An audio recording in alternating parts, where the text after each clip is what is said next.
This is the Lone Crater YouTube. We hope this video helps. You start by closing Valorant so files aren't locked, and make sure you have administrator access because system folders require it. Once done, open File Explorer and show hidden items. Program data is hidden by default. Then navigate to Program Data Right Arrow Riot Games Right Arrow Riot Client or Valorant depending on install. This step locates the base folders where config files live. You need the correct path before editing, so confirm file timestamps and ownership to avoid editing the wrong copy. Now you proceed into the game-specific folders. Check both program data and %local app data % because installs vary. Once inside Valorant, follow saved right arrow config or look under RADs where old installs kept settings.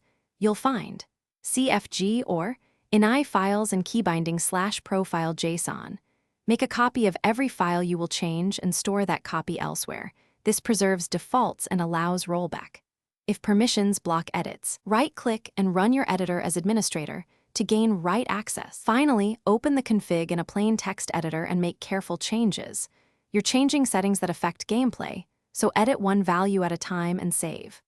Once saved, restart the Riot client to let it reread configuration, then launch Valorant to verify changes applied.